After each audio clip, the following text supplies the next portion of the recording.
Today's episode of the Wrestle Arc Podcast is brought to you guys by our friends at Fanatics.com, which is home to the WWE shop.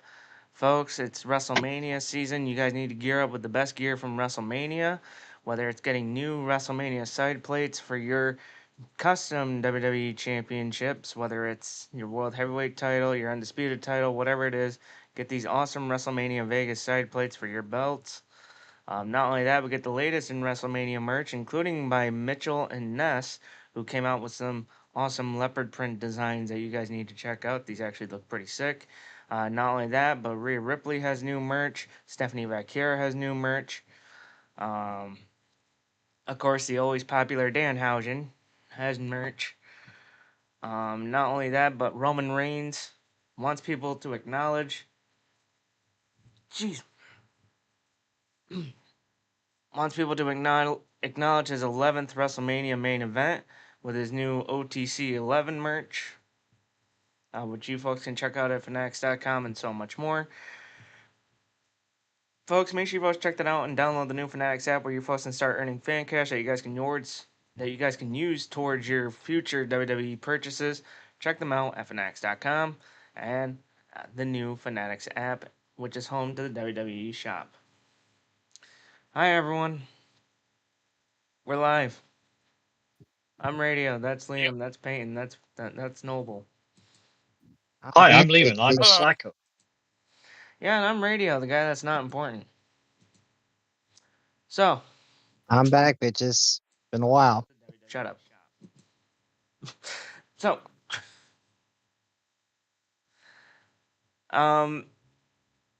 as you guys can see, we don't have Aled, Ross, or Raul.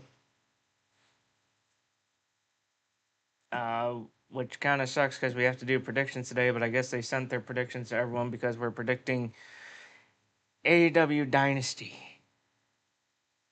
That's right. Yup. It's in Vancouver, British Columbia, Canada, Sunday, April 12th. And not even Vega either, man. Well, as of This right is now, ridiculous. There's only 7 matches, 6 on the main and 1 pre-show match. There's 5 on the main, I think. Yeah. There's 5 on Yeah, there's 6. There's 6 matches in total.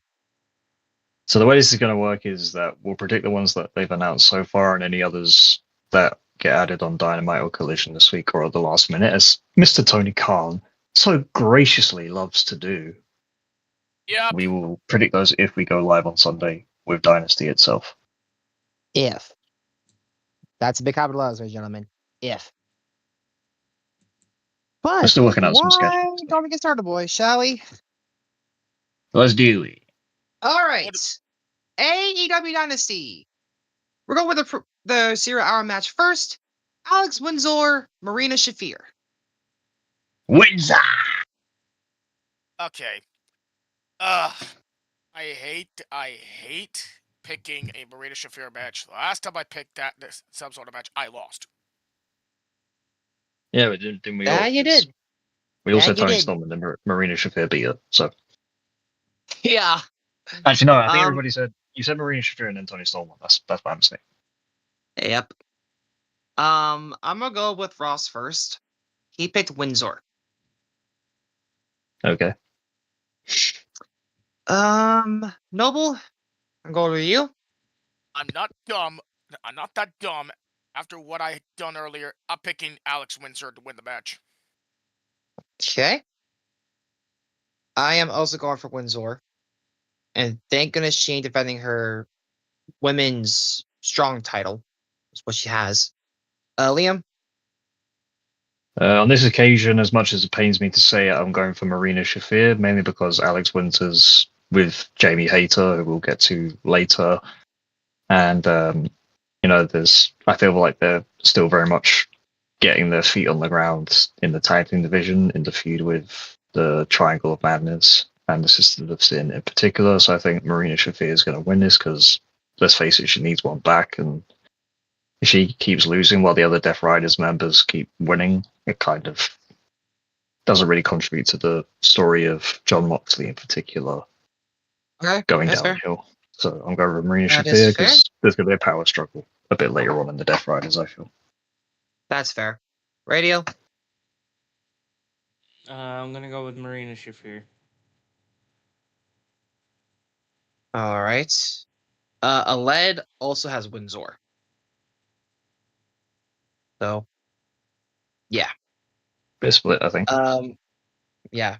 So basically, we're tied for now until we get everyone else's predictions, like Megan Raoul. But, Maze? We Yep. probably won't get Rahul's because he's offline for personal reasons. Yeah, makes sense. Yeah, that makes sense. All right. Next, Andrade El Idolo taking on Darby Allin. And if Darby wins, he gets a future AEW World Championship match. I mean, Darby has to win this one, right? It's clearly obvious. I mean, This one's a toughie. This one's a tough one for me, for other reasons. Because Andrade also wants to go for the World Championship and has his own issues with MJF, apparently. Both Aled and Ross both have Darby. okay. Makes sense. Okay. I am also going for Darby. Liam. See, I feel like if Andrade wins, like I don't think he'll get a future AEW World title match. And to be honest, I feel like AEW probably would give one to him eventually. Yeah. But I feel like in the meantime, for Double or Nothing, it would make sense because Double or Nothing's after Dynasty in May.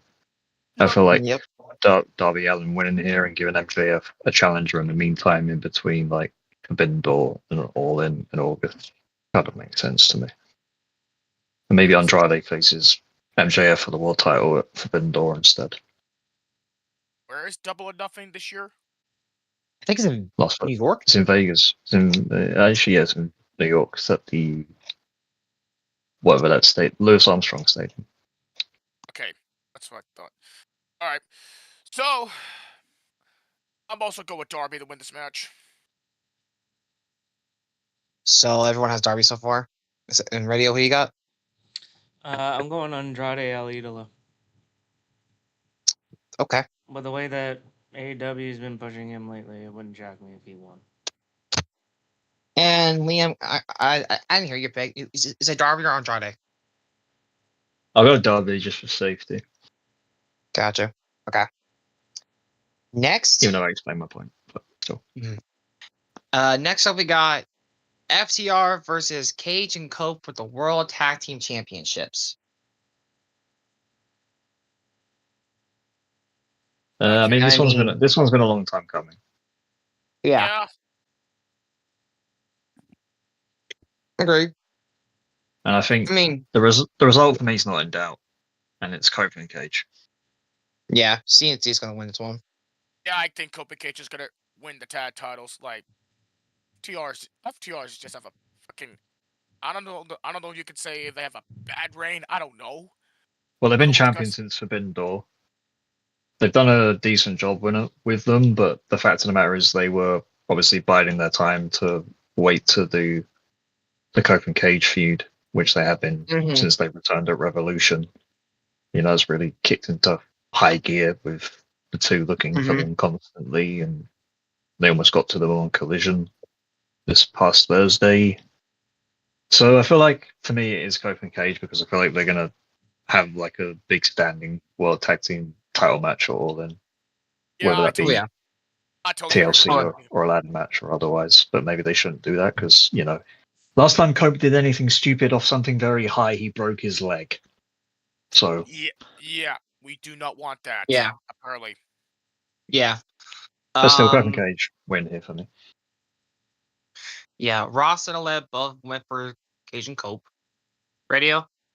FTR. Here's why I'm picking FTR. It seems like anytime Cage and Cope get near FTR, they always had the edge. It just seems like FTR has like no comeback for them. Out of everything that I've seen, it just seems like each and every time Edge or Cope and Cage just fucking just are always either hitting them from behind or whatever. So I think FTR gets the win here. I don't think that this is the only match. I think there's going to be another match between them, and it's going to Okay. involve some extreme stuff. So I think FTR wins it. I mean, All fair right. enough. Fair. Fair. All right. Next up, Will Ospreay versus Jon Moxley for the Continental Championship. And contrary to what you were thinking, this got made official for the championship this past Thursday on Collision. Yep. Mm-hmm. Yeah, this fucking Is guy thi- didn't even know the match was official.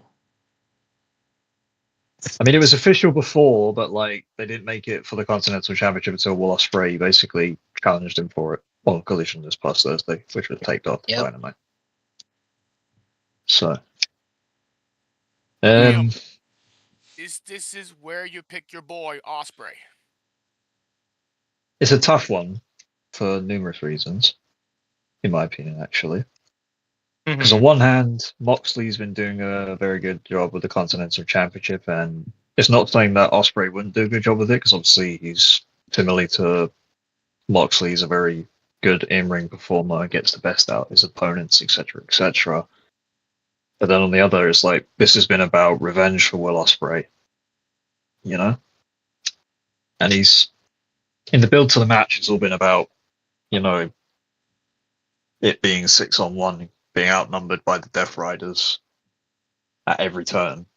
So, you know, he's had matches with like Blake Christian and Pac, for example, but he always ends up on the receiving end of a Death Riders beatdown, you know? So, and then recently, obviously, he returned to New Japan this past weekend at Sakura Genesis, and he asked the United Empire for help, but I feel like that's more of a either going to lead towards Anarchy in the Arena at Double or Nothing again, which is kind of a tradition for that event, or, you know, again, there'll be some other stuff going on at Forbidden Door, but I feel like there's probably, but even so, I feel like perhaps this is where the United Empire do kind of come in, so that they open the door for Ospreay to win the championship, and then Anarchy at the Arena happens at Double or Nothing between the Death Riders and United Empire, but then United Empire turn on Ospreay, and then it'll be Callum Newman and Will won, I would assume, at Forbidden Door for the IWGP World Heavyweight Championship, and then they'll probably have a rematch in January 2027 at Wrestle Kingdom. So I don't know. There's a lot of factors for me to think about in that, but at the same time, I feel like because this is Ospreay's first match back on pay-per-view, I feel like it'd be very stupid if he didn't win. So, Will. Okay. Sorry for the long-winded explanation. I was just brainstorming everything that I've been thinking the last few days. No, you're fair. You're fair. Radio. Moxley.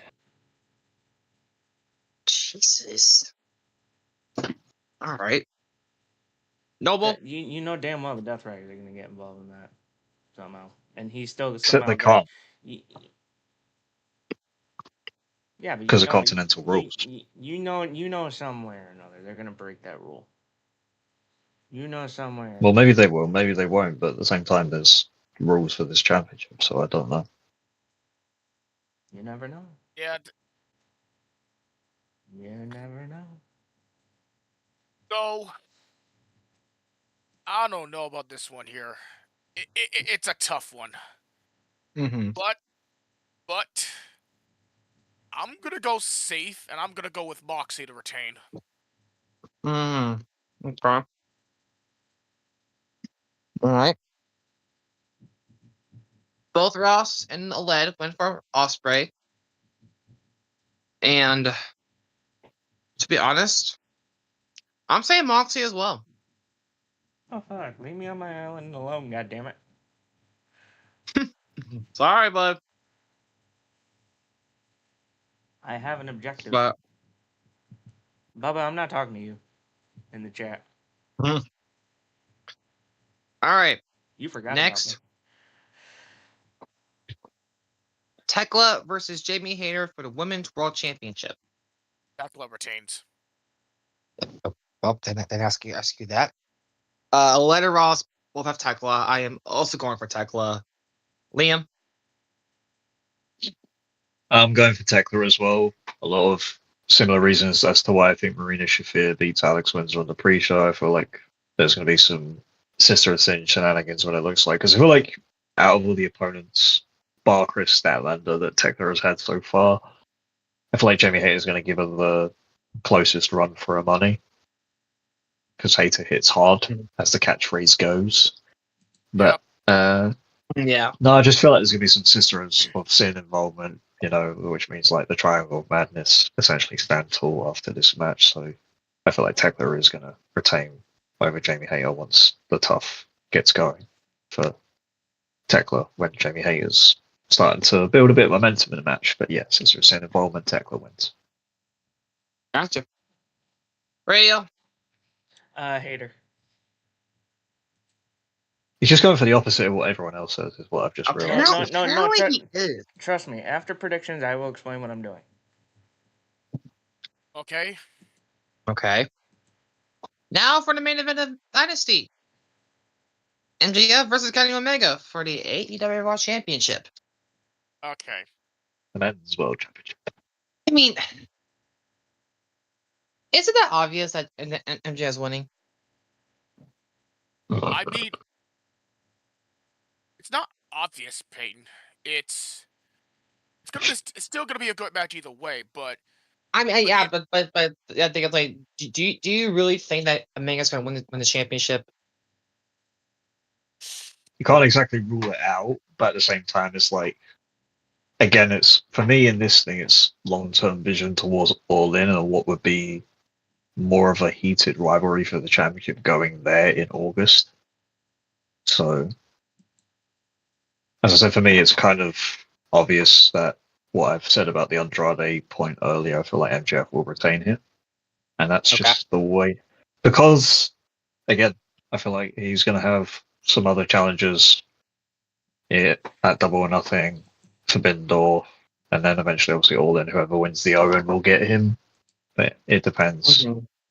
As I said, I feel like the whole story of the feud has been like, he's quite rightly pointed out, Omega's diverticulitis is a ticking time bomb in his stomach. And, that's ready to go off at any moment. So I feel like a lot of this match is going to be MJF targeting the stomach, and sure, Kenny will find his way around a bit in the end. As we know, MJF has many nefarious ways to beat somebody. And I feel like that would be the only way he can put Omega down. So MJF. All right. Ross and Aled both went for MJF. Now for you, Radio. Kenny Omega, probably. Yep. Fucking knew it. Fucking knew it. Listen. Kenny can do it. He can. I mean, he can. Never rule out the underdog. Kenny Omega's anything but an underdog. He's Kenny by God Omega. Well, in this match, apparently he's the underdog. No. Which I don't understand, but. Yeah, but MJF are practically equals. According to Yahoo, Kenny is the underdog here. So. That's actually insane. Blame them. I wouldn't say he's not an underdog in the conventional sense of the word, but okay. Listen, I love Kenny. Everyone knows this. I love Kenny. Yeah, I know you do. Yeah, you do. I can't pick against Kenny. I love Kenny, but I also have to pick against him because of logical reasons. Radio, well, Kenny is not Sammy. Yeah, you're right. Kenny's better than Sammy. Get it right, dumbass. Kenny has always been better than Sami Zayn. So Kenny's won a world title. Anyway, continue. Maybe. Oh wait, no, that's El Generico. Different guy. Yeah. So, what do you want to talk about first? Hold on a minute. I didn't make my pick yet. Hey, did you really not make a pick yet? I swear you did. No, I didn't. And I'm picking MJF to retain. That's fair. Well, there you go. All right. That's fair. That's all the Dynasty predictions. Yay. What should we talk about first? Okay, hold on. Hey, Bubba, in the chat. You say you're speaking facts. No, you're not. Opinions aren't facts. No, you're not. That's called an opinion you got there, son. And again, like I Yep. said, Kenny's won a world title. Sammy couldn't lace Kenny's boots on his best day. So let's get that straight. All right. Kenny's won multiple world titles. Former IWGP World Champion. Former AEW World Champion. Former Impact World Champion. Well, The second Yeah. longest reigning AEW World Champion. Of all time. well, boys, listen. It's okay you don't. It's okay that you don't know ball, but just It's okay. slow your roll a bit. It's okay. He doesn't know ball. It's okay. He don't know. That's what I said. Doesn't have ball, so slow your roll. All right. So I know exactly where we're starting. Pat. SmackDown. There. SmackDown. Oh God. And we're starting with the man behind the phone call. Oh, for fucking damn it, yep. And you Fifth guys won't first. believe it. Say his name, and he appears. It's Pat McAfee. Fucking Pat did that, honestly. McAfee is a person behind the phone. Oh my. Okay. I mean, minute- hold on. I'll say my thing first to get out of the way. Yeah, hurry up. So I'm I can very dispute it. interested. I'm very interested to see this duo work, but fucking Pat McAfee, bro. Out of everyone, out of all the superstars, you could have chosen Pat fucking McAfee. Except he's not a superstar. He's a commentator. He's wrestled like 4 times. A commentator, however. Be Randy Orton's manager going into WrestleMania, which is basically 2 weeks from now, boys. Fucking Yeah. Make that make fucking sense? Okay. Go ahead, So, Rado. Joe, can I say my thing first before everyone jumps in? Go ahead. Go ahead. First off, I don't know why everyone was shocked. It's Mania season. They usually go celebrity heavy anyway, and no offense. SmackDown has legit had multiple guys that are celebrities wrestling on it, and the fact that everyone's reaction to Pat being the guy, which I understand, right? Like, here's what I believe, because me and Aled both believe the same thing, that it's not Pat. Okay, we think that Pat is just the filler guy. I don't believe it's Pat. It can't be Pat. I think that whoever is really behind the phone call is going to show up on Mania. That's what I believe. I think Pat is just there. Here's the thing. If it is Pat, trust me, I would say that this is the worst angle that WWE has ever done, considering the fact that they have a whole roster, and no offense, a whole NXT roster where they can call guys up and be a part of this angle. And instead, they went with a guy who legit earlier today called the IWC. What did he say specifically? What did he call the IWC? Anyone on the show? Anyone? Bueller? They're watching. I don't know. Well, here, let me look at it real quick. What did he call us? He called us oh god, where is it here? He called us Blam. What's a high Vega? Hey, Vega. I'm very late. I'm sorry. Yes, you are. No worries. It's alright. No worries. We, You're good. It's alright. We put your dynasty predictions down. Well, we haven't got yours, I don't think, but yeah. We'll I get to thought them you later. guys already did predictions. We did. Yeah. Oh. All right. So pretty much, Pat McAfee went on his show, slammed the IWC, slammed everyone. Here's my problem with the IWC, and I know people are gonna get mad at me, but at this point, I can give 3 fucks.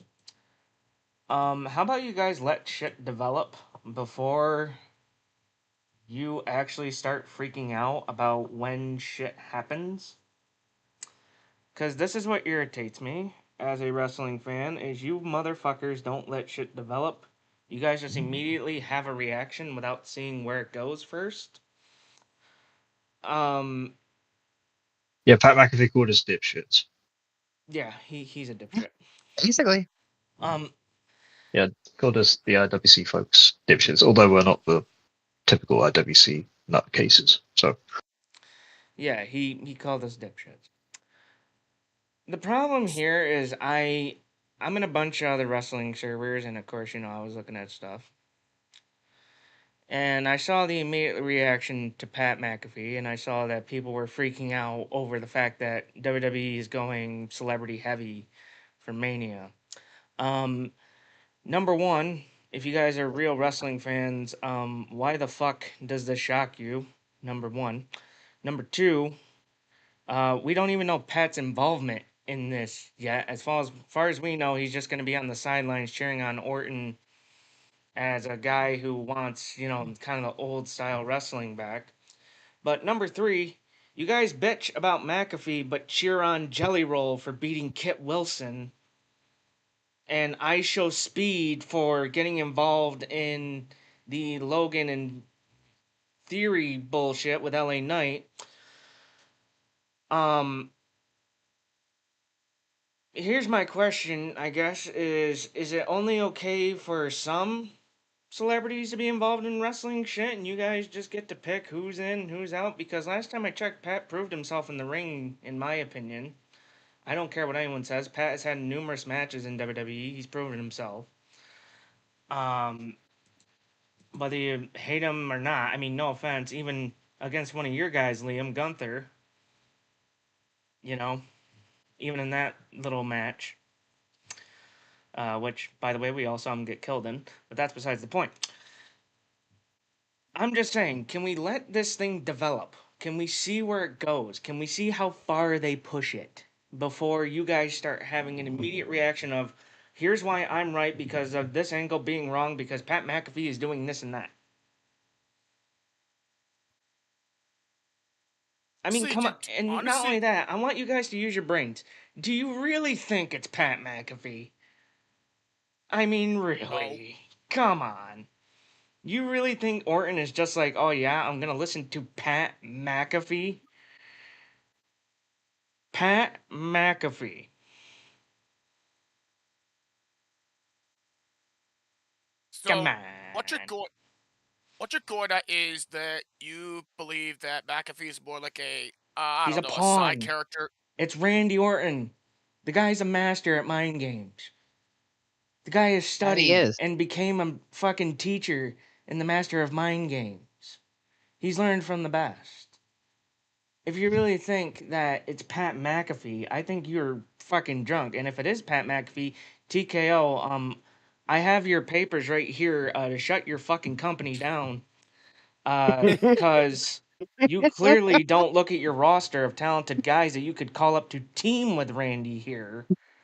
And your first option is, let's call the failed NFL football player and a guy whose only talent is talking behind a microphone because, no offense, his ass can't back it up in the ring anymore because Gunther embarrassed his ass the last time he was in a ring. So, hey. In a match that was 50-50, it should have been 50-50. It should have been at least 80-20, maybe maximum 90-10. It should have been 90-10. Let's be for real. Yeah. So, again, IWC, and I'm also gonna call you out here. You guys have these things in your head called brains. And you guys also have to use a thing called logic. And I would like you all to start using it.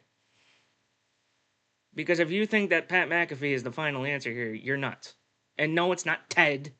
Like I've seen on X, oh, they're going to bring Ted DiBiase. No, Ted's dealing with his own legal shit, and TKO don't want him. Let's be for real. Sure, he got found not guilty, but the whole PR around that case will ensure that he's a liability to the company rather than a benefit, Well, according to what I read, apparently there's more than one case here. I think it says here that he has another one that he still has to clear up. Which is, okay, well that means it's not going to be Ted Jr. Yeah, it's not. I mean, come on, people. Let's start using a little bit of logic here. IWC. mean, look what you're talking to at this point. Like the IWC does not have light brains. Yeah, and I that's mean, really they don't. mostly complain about everything, so that's no surprise. I want you guys to think about this. Why is Pat McAfee just all of a sudden calling out the IWC? It's because he knows. He knows. He's a pawn. He wants you guys to use your brains. That's why he's calling you all dipshits. Yeah. Right, unless somebody else has their piece to say, I want to say mine. Yes, go ahead, sir. You can go ahead, Liam. I'll say mine later. I just wanted to go off on that because I've been saving that up all day.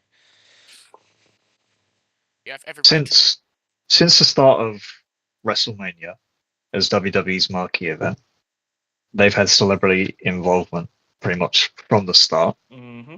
especially towards the beginning. You know, you look at the first one, you had Logan Paul and Mr. T teaming against whoever they were against. I can't remember. Did you just say Logan Paul? Did you say Logan Paul? No, sorry, Hulk Hogan and Mr. T. Can you imagine? Hell, Logan Paul. Logan and Paul Mr. was T. born. Logan Paul is reincarnated in Logan the modern age because Mania. he used to be somebody Logan else. Mania is running wild. Anyway, sorry. Prime Son Mania of is a running wild bitch. on your ass. Sorry. But no, like it's late. what the hell is It's, that, dude? it's late. Forgive me, my sleep spin off No, lately. It is what it. I had to catch that real quick because I was like, Liam. Yeah, he's fine. You can clip that and make it a meme. I don't give a shit. Logan Mania. Ross, do it.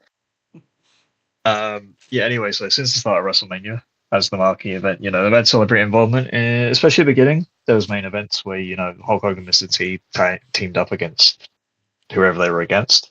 I think it was Piper. Yeah, it was Roddy Piper and some other guy. Who was also a celebrity, I think, or an actual wrestler. I knew the other day what it was. I can't remember. Anyway, then there was like WrestleMania 3, or I think it was not 3, some other WrestleMania later on in the earlier ones. Yeah, Lawrence Taylor against Bam Bam Bigelow. The match you're talking about is Roddy Piper and Mr. Wonderful. That's the one. Yeah. Sorry. And then WrestleMania 15, they had Mike Tyson special guest referee the match between Shawn Michaels and Stone Cold Steve Austin. Mm-hmm. But here's the crux I want to preface with this, especially where Michaels, Austin, Tyson is concerned. For one, Tyson was only the special guest referee. He wasn't actually that heavily involved in the build, if I recall. It was only like one or two angles, if that. Wait. He was not special guest referee. He was the enforcer for the match. Yeah, but he still counted the pin, so he's the special guest referee. I don't know. I'm just going by what WWE has him listed as. God damn it. I like Well, they how call- Edge was the enforcer with Roman and Bryan. Yeah. It doesn't matter. It doesn't matter. It doesn't. I'm sorry, Liam. But the point is, he wasn't that heavily involved in the build. In fact, he was only involved in one or two angles, and he only played into the finish of the match. That was it, because he punched Shawn Michaels in the face, or Stone Cold. I don't know which way. I think he turned. He punched Shawn. Yeah, he turned on Shawn because he was originally with like DX. But then after WrestleMania's after that, it was celebrities were involved in lower to mid card storylines, and that was okay because they're not interfering with main event storylines or whatever. But now, as we've gone more towards the modern era, you have Jelly Roll circling the storyline between Cody Rhodes and Randy Orton, and you have Pat McAfee circling the storyline between Cody Rhodes and Randy Orton. And both have been heavily involved in the build, and it seems like they are the entire crux of it, when really Randy Orton and Cody Rhodes have 20 years of history to play off of, and they've neglected almost all of it in favor of celebrity involvement. And this is a thing where obviously we heard in the week or over the weekend that Ari Emanuel basically went over Triple H's head to say Pat McAfee's getting in the storyline and that's final because we need to, my guess is they want to move tickets for WrestleMania. But then this is my question. Does Pat McAfee on WrestleMania actually move tickets? Not really, if we're being real. No, absolutely. If we look if we look at John Cena hosting WrestleMania, sure, John Cena used to, obviously was the top guy for 20 something years, but it doesn't matter because he's only hosting. He's not in a marquee match per se. But the fact is that the issue with this is they've copped a lot of fair criticism because Cody Rhodes and Randy Orton have 20 years of history playoff of, which they have neglected entirely in favor of Pat McAfee being the thing. And even though I'm kind of in agreement, upon reflection, I am in agreement with you and Aled. Hopefully there is some, actual reveal of a wrestler or two who Randy has in his back pocket to use for the finish, and instead Pat McAfee is just a hype man for Randy. But at the same time, it's like, why does Randy Orton need Pat McAfee to win a 15th World Championship? He's Randy fucking Orton. He can get the job done on his own. Or if he has, as I say, hopefully there is a bigger, grander scale reveal of one or two wrestlers who eventually Randy will take up with him to elevate, similarly to how he tried to do with Cody Rhodes and Ted DiBiase in the Legacy back in the day. So what I'm trying to say here is the fact that this storyline is entirely relying on both Jelly Roll previously being friends with Randy Orton, but no longer friends with Randy Orton since he got dropped with an RKO this past, or a couple of weeks ago on SmackDown, whatever it was. Because that's now, that friendship is dissolved because Jelly Roll's still trying to say, oh, the real Randy Orton I knew is still in there somewhere, blah, blah, blah, when he's not. The real Randy Orton is a psycho. Mm-hmm. Yep. Mm. And then Pat McAfee's now come in, and he's like, his whole, don't get me wrong, he's a decent promo, and sometimes in his matches he can take bumps, credit to him for that, whatever. But his promo crux is, I want this era of wrestling back, and it only appeals to one thing, and that's nostalgia. And nostalgia is a hell of a drug. Yeah. I think we all know this, right? But if your only crux of your promo is nostalgia, and I want this specific era of big, meaty, burly guys wrestling instead of, as he said, 5'5" guys having 45-minute Iron Man matches, when, especially on his show, by the way, his fucking stooges haven't watched the product for years. They're an ESPN talk show, and WWE's on ESPN, and yet you don't know that fucking Adam Cole and Tommaso Ciampa in AEW, but Pat McAfee does, and that shows exactly. And then he uses it as like, oh, exactly, they haven't watched your show for years because it's bad. Was like, again, that's not anything fault. The fact of the matter is, wrestling is now a thing of all shapes and sizes, and it's been better for it because wrestling is a variety entertainment show at the end of the day. But again, the main point is that if this is all there is, that celebrities are the main crux of the storyline progressing, it's an abject failure. It is. And again, hopefully there's a bigger reveal. And again, I'll hold my hands up and hopefully there is. But then also, Pat McAfee and Randy Orton's thing is they want to save wrestling, right? yeah, When in reality, that is the same as John Cena saying he wants to ruin wrestling, but it's the same thing worded differently. Yeah. Yeah. And it's basically essentially a repeat and rehash of that storyline last year, hoping it will basically, you're throwing the same shit at the wall and hoping it will stick, even though it won't. Because as we found out with Cena's heel run in the end, due to a multitude of factors falling apart. So yeah, as I said, hopefully there's a bigger grand scale reveal. If there isn't, and Pat McAfee's the reason that Cody Rhodes loses the WWE Championship to Randy Orton at WrestleMania 42, then what are we doing? Yep. Yeah. That's all I've got to say on it. See, but here's my thing, right? And this is the reason that I was yelling at people is, I guess, where's the cutoff here? Like, so we're not okay with Pat McAfee, who's been in the ring and done stuff in the ring, but we're okay with Bad Bunny, we're okay with Jelly Roll, we're okay with Speed. We're at one point we were okay with Logan before he proved himself.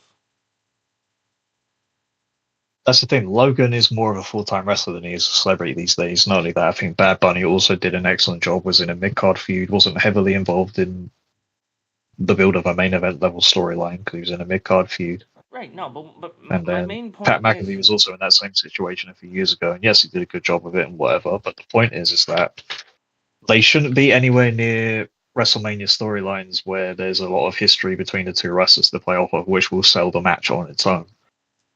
The reason WrestleMania ticket sales are so low is because the product is so shit up and down the card, and only in several other areas like Obafemi and Brock Lesnar, Roman Reigns and CM Punk is where they are, and Liv Morgan and Stephanie Vaquer and Finn Balor and Dominic Mysterio to a certain degree as well, where those storylines are more prominent, more cared about, and have been built up properly. But then, celebrities being involved in main event storylines and being the main crux of it does not work. Yeah, we saw that with Travis Scott last year. Exactly. Don't remind me about They're doing the same thing, and they're hoping it will basically be better when it won't. See, here's my whole thing, right? Is WWE has this whole roster full of talented guys that they could use, that would make sense, okay? Pat McAfee, I am 100% agreeing with you. If it's Pat McAfee, but for Christ's sakes, we need to burn TKO to the ground. Okay, like WWE's done for. Like if Pat McAfee is legit the final option here, then we got to burn it. But I don't believe it. There's no way. I can't sit here and believe that. Oh yeah, it's Pat. It's 100% Pat. It's Randy. Randy is known to have many tricks up the sleeve as this heel character. Trust me, I've seen it. But here's the problem. The reason ticket sales are so shit is because is because they're comparing this year's Mania to last year's, and last year's Mania, and I'm gonna be as honest with you people as I can. Besides a couple of matches on it, last year was absolute shit. Yeah. Oh yeah. And I think people are still like, well, no offense, it's in Las Vegas again, and celebrities are getting involved again, therefore we know we're going to get the same played out shit over and over again. So why even bother? And no offense, TKO, if you look at your fucking ticket prices, I wonder why no one wants to show up. A nosebleed seat for $800 where you can't see shit, doesn't make me want to go to any night of Mania. It doesn't. That's more like a. That's for Yeah, one seat, by the way. That's not for like a bunch of group tickets. That's for one seat for one night. That's a ripoff. And the worst part is this year's card is 10 times better than last year's. With the amount of history that is involved here. And they can't sell tickets. Yeah. That is definitely the worst thing. So hold on. Let me finish my point. My major point is this, right? TKO needs to stay out of it. And what I mean by this is stay out of it. Let WWE do what WWE is known for, and that's fucking wrestling. When you stick your nose in it, this is the reaction that you get. You get absolute fucking shit. You get absolute garbage that nobody asked for, nobody wanted. This year's card is 10 times better, and I agree. I at one point I agree. People need to buy tickets because I have a feeling that this year's Mania is going to be huge, and if you miss out, you miss out. But I 100% get why people aren't buying tickets because, no offense, when you just constantly are interfering and throwing in shit that don't matter and you piss off your fan base, this is what happens. This is what happens. You don't get a good result. You want to know what? I hate to say it, but guess what? Guess who else is on the fucking WCW path? They're on the part of pissing off the fan base. This is what happens. WCW pissed off their fan base. Everyone flooded somewhere else. Everyone flooded somewhere else. It didn't matter where they went. They just found something else. WWE and TKO are doing the exact same thing. So here's my advice.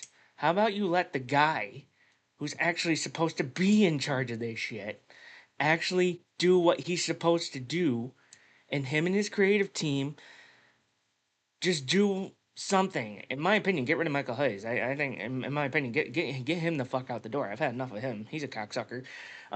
Everyone else, get out. Let Triple H, let that creative team do what they can do to save this fucking thing.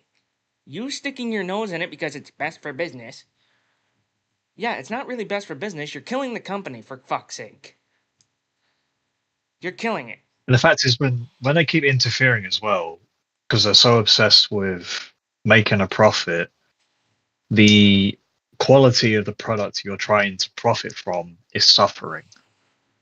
And when the quality of the product suffers, your ticket sales will go down, your merchandise sales will go down. People won't be, the interest especially will go down. Dude, So the fact of the matter is, when you keep sticking your nose where it don't belong, and you wonder why you're not making any money, it's because you keep going over the guy's head to make sure that what you think is going to turn out a profit because of some mainstream celebrities coming in is going to change everything somehow when it doesn't. You know, you wonder why you're not making. Yeah. Yeah, no one asked for these celebrities to just keep getting involved. Oh, just because they're fans of the product. Okay, good. We're fans of the product. You don't see us getting fucking thrown in Mania, do you? No. Because we don't have a platform. And by the way, Pro Wrestling Guy, I know what you're saying, and now fans are saying, no one has said that they wanted Vince back. No one wants Vince back. No. Okay, look, Vince at the time, yeah, you know what he was doing, but I mean, come on. No. We're way past him now. Yeah, that's. I mean, look, this year's Mania card, I think, is 10 times better than last year's. And I think, no offense. Yeah, I agree. I agree on paper that it looks better, yeah. And depending on how these matches all turn out, I think it could be the greatest Mania in a while. I think we're going to see what Triple H calls a new era actually starting. But That's right. A new era is upon us with WrestleMania 42. Like, it better not be the fucking bullshit that Triple H has to pull, because if it's something to do with the new era after Mania at this point, why do we keep there's some bullshit. Sorry, some bullshit that he's gonna. Okay, sorry. Okay. No, go ahead. Sorry. Yeah, like, as I was trying to say here, like, every time Triple H to say, "Oh, we're into a new era," like, I sense some goddamn bullshit. We're not in some new era at this point. We're almost in the we're like in a motherfucking, I don't know how I'm gonna describe it. We're in the same time, whatever the fuck it is at this point. Because thank you. Same time frame at this point. We're gonna see some same shit over and over and over. Where's your proof on the freaking the new freaking era shit type of shit? Like, and I agree with you. Like, this year's Mania card is definitely on paper definitely better than last year's Mania. Which last year's Mania, yes, it's fucking dog shit. Like, and now I want to get to my point on the Pat McAfee fucking bullshit here. Like, I'm not a fan of it. I mean, honestly, like, I don't get why you have, like, the fact it is McAfee that has been on the phone. I don't buy it. Like, and I agree with everyone here at this point. Like, I do sense that there's going to be someone else that's going to be showed. There's going to be the real guy who will call Orton. Like, if it's Pat for real, then I don't know. Like, TKO needs to shut the fuck down. Like it's just completely stupid. Like, I'm almost at the point that I'm already had it with, like, celebrities taking over, like, on the main event scene. Like, I do get the point that, like, the celebrities take over, like take part of storylines, like mid-card scenes, like Bad Bunny did, yada yada. But I'm sorry, main event scenes like, for example, what happened with Travis Scott last year, like fuck up some shit. Now you're gonna have like somebody like Pat McAfee to get involved with this. I have a lot of fucking issues with this. It's just completely. It makes make my blood boil. It's just getting ridiculous. If it's Pat McAfee who's the real guy on the phone, which I do not sense that, then I'm sorry. TKO needs to shut the fuck down. It's completely stupid. Yeah, Oh, look oh no, listen, I'm just popping in here quickly to say that apparently Cody Rhodes and CM Punk have legitimate issues with TKO, and apparently CM Punk might have something to say about that tonight. Just saying. Ooh. Oh shit. You know, Interesting. Cody's promo on Friday was unscripted, and Yeah, I wanted he to bring that up. Yeah. all of that, like, he wanted to get off his chest. If you thought that was bad, I think Punk might be worse. I think Triple H is giving the middle finger to Ari Emanuel and being like, you know what? I'm having my guys tell you what the fuck to do, mate. So I'm just putting that out there. Punk and Cody, I think, legitimately have issues with TKO. Now I'm gonna go again. Okay, thanks for that. Appreciate it. Thank you for joining. Bye. Anyway, so yeah, this is what I wanted to bring up with that. Cody Rhodes, obviously, was attacked by Pat McAfee and Randy Orton in the beginning of the show, but he wasn't listed to be on the show in any capacity later on. So Triple H has obviously clearly gone to Cody. I've seen the reaction online. I knew it was going to be this way, so I'm going to get you to go out there and say what I can't say to Ari, because I will lose my job. But he cannot afford to lose you because you're one of his biggest financial draws in several metrics. So Cody, as we have found out, has legitimate gripes and issues with TKO, goes out there, shoots off a storm, and my God. By the way, that was one of Cody's best promos in a long time. Amazing what Cody can do when he's actually, like really serious and really pissed off at a genuine thing. You're gonna fire me? Because you have to remember, Cody Rhodes' life is this business, isn't it? He grew up in it, in and around it, even, You're gonna fire And then me CM Punk that worked especially. out for you last time. Exactly. Even though the guy who fired him's not here anymore, but that's besides the point. Yeah. But then CM Punk especially, he's one of those people who cares about professional wrestling on a deep, visceral level, So finally tonight, perhaps if he does really say something on it, and if he has legitimate issues with the board, that being TKO, that being Ari Emanuel, and whoever else is on it. I've seen the whole list of names. I can't remember them all this time. But Ari's obviously, the main guy because he's CEO, Chief Executive Officer.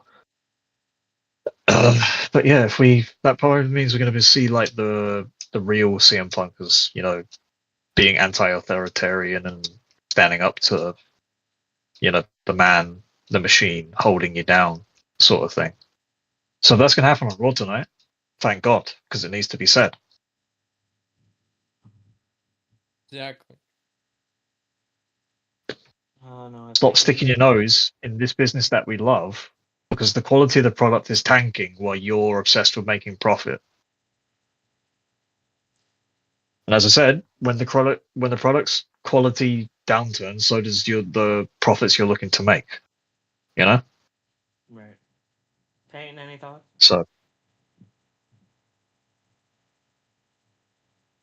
Payne? To Peyton. I'm gonna fire that fucking kid. Anyway. Alright.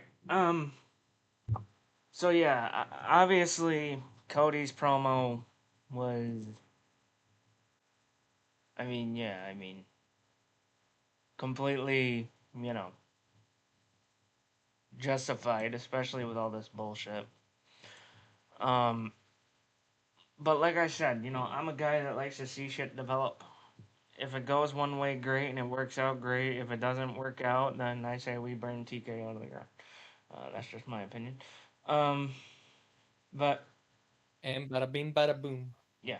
Obviously, a lot of other stuff happened on SmackDown, including Rhea Ripley defeating Michin. Then Rhea was getting attacked, and guess who came and made the save? Io Bada bing, Sky. bada boom. Io. who looked like she snapped her neck last week. Oh Yeah, God. that was rough. Oh, That landing was rough. Yeah. but didn't look like it Looks affected rough. her. She came into the ring like a bolt of fucking lightning and whipped some fucking ass and saved her best friend Rhea. Yeah, I Well, think they've done this because they couldn't realistically figure out who else could help out Rhea, and that's fine. But obviously, EO's got her own issues with, Asuka and Kairi Sane caught in the middle. And obviously, I'm kind of looking forward to seeing where that goes. Hopefully, those two get a match on WrestleMania, and Kairi turns on Asuka, and it's a big feel-good moment. Yeah. But it better happen. yeah, again, I feel like they've done this just because there's like Rhea and Jade's storyline, which by the way is another match I have gripes with how poorly it's been built because a lot of the writing they've been given, the material, about who's looks physically better, who's actually physically stronger is crap. It's very shallow, surface level shit. If we're being real. Yep. When there's granted they don't have history to battle off, but when there's a lot of accomplishments both of them have accomplished in wrestling and in general, Yeah. So they should be looking at that. But then I feel like but Rhea and EO being aligned and hopefully, this sort of might play into Rhea, I guess, beating Jade for the championship. Might even lead to a Bianca Belair return because obviously they are still outnumbered, aren't they? Yeah. And, Outnumbered still, yes. and if there's anyone who would be disappointed with how Jade Cargill's turned out in terms of the kayfabe turning heel and being a bitch, be her former best friend of Bianca Belair, wouldn't it? So. Yep. Let's see. The other big thing from SmackDown that we got here. Uncle Howdy defeats Tamatanga and then gets pretty much The lantern yelled back. at. Yeah. Uncle Howdy gets the lantern back, and then Tamatanga gets him and Solo kind of. Yeah. Tama's got a lot of conflict. He just wants to do the right thing by his group, but then Solo's still content with being power hungry, and whereas Tama's we should focus on getting all the titles because that's real control over a lot instead of holding a lantern hostage. Which I feel like this is kind of needed to happen because the Wyatt Six and MFT feud, yeah, it's had its moments, it's been okay, but then it's also been getting to a point where it's also flatlining and stagnating, and they're just going around in circles over the lantern, Yeah. So I don't know. Tamatonga and Solo's dynamic is actually kind of interesting to me. Yeah, I agree here. Honestly, I did enjoy the feud between the MFTs and the freaking Whites, but it's at the point where you I can wouldn't do say it. I enjoyed it, or I wouldn't say I enjoyed it or didn't enjoy it. It was just kind of there, Yeah. Okay. Yeah, but I hate the point where they just keep holding the lantern hostage at this point. What's the point of that? It literally flatlined up a lot at this point. But I'm just glad that it's over with. But now we're getting the juicy bit where Kamataga and Solo gonna go at it somewhere, somehow. Hopefully it goes somewhere pretty good here soon because Yeah.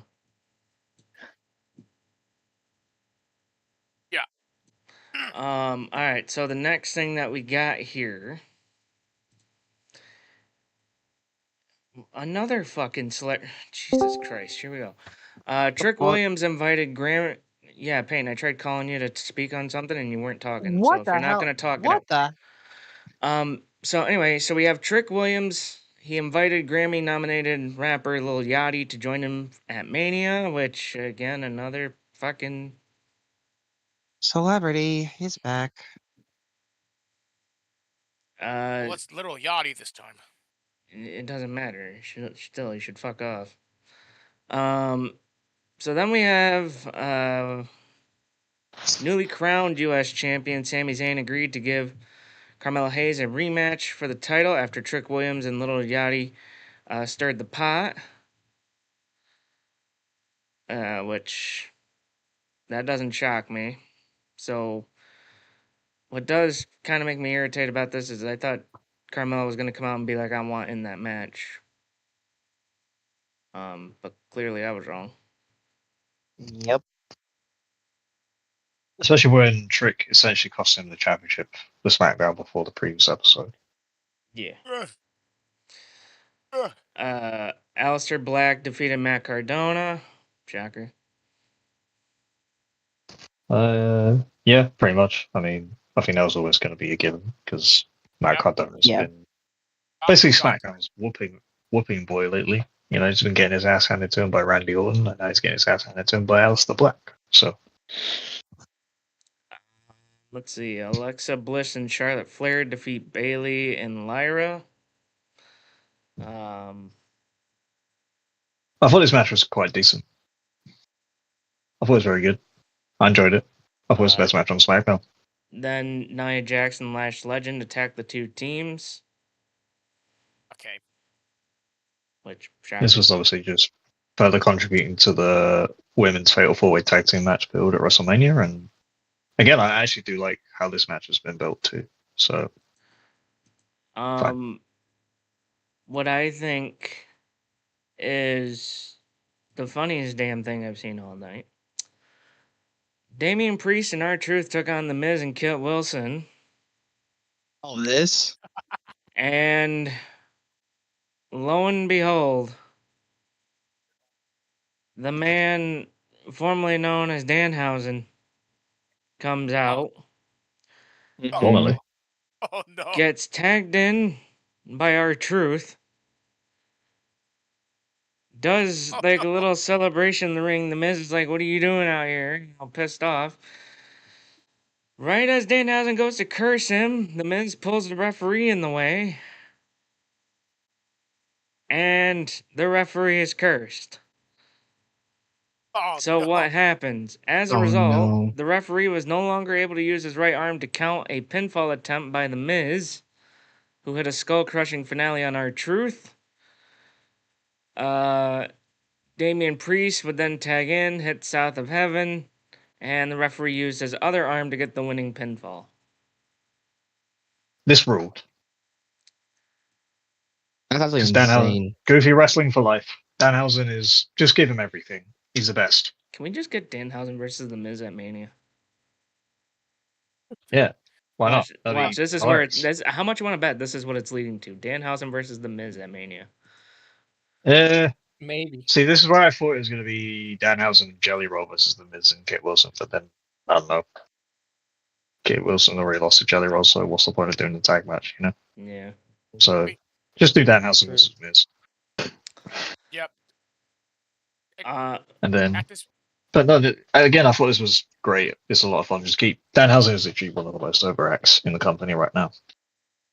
Danhausen as a comedic character, like Jesus Christ, I cannot even stop laughing. But it's probably the best thing at this point in WWE by far, in my opinion.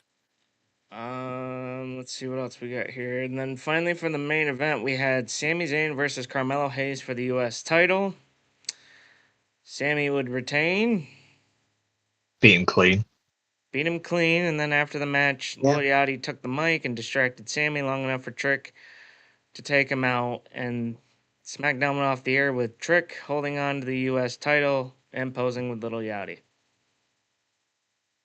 See, if Carmelo Hayes doesn't get added to the US title match, and because they've still completely neglected the detail of Trick, you know, basically essentially costing him the belt by distracting Sami, even though Sami basically overcame the distraction to win the belt.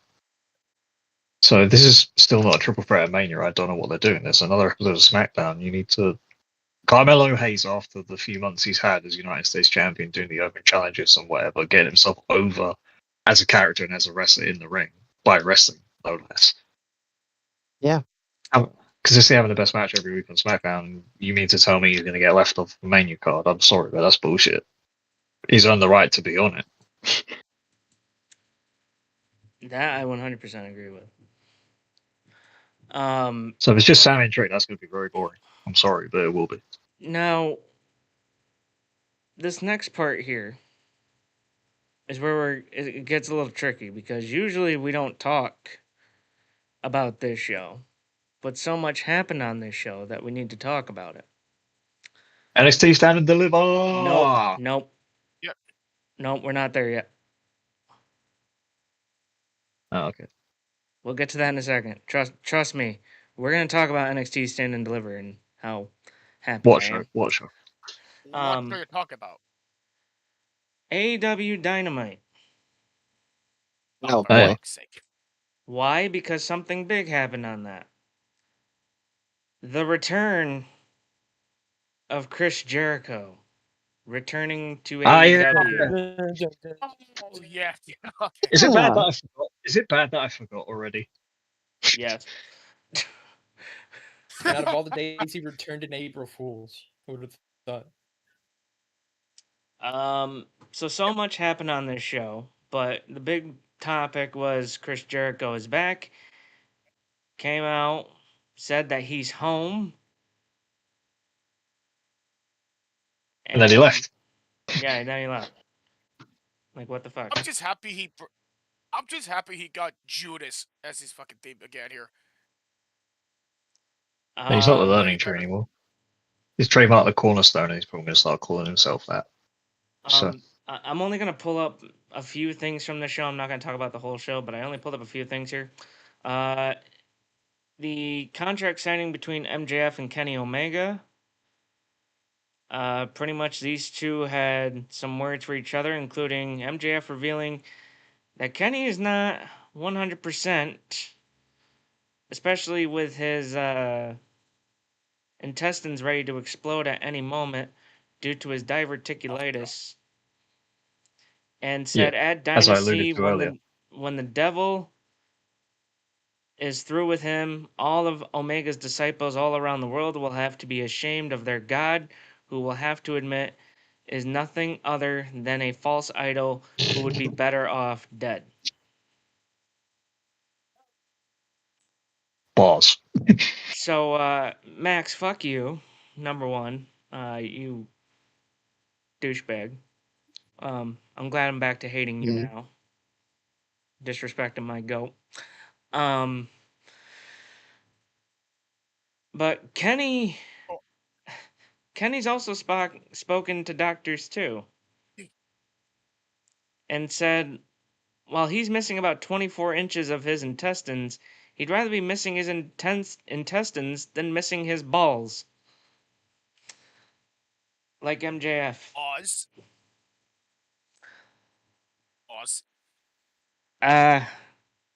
First off, here's my question. How do these guys get confidential medical information? Yeah, I don't know. And most importantly, where is MJF's balls? I feel like this needs to be investigated. So what we have found out is that Kenny Omega's intestines are a ticking time bomb, and MJF is a unit. Yep. Does MJF Crazy. even have balls at this point? He is a coward by trait. So Will Ospreay then defeated Pac,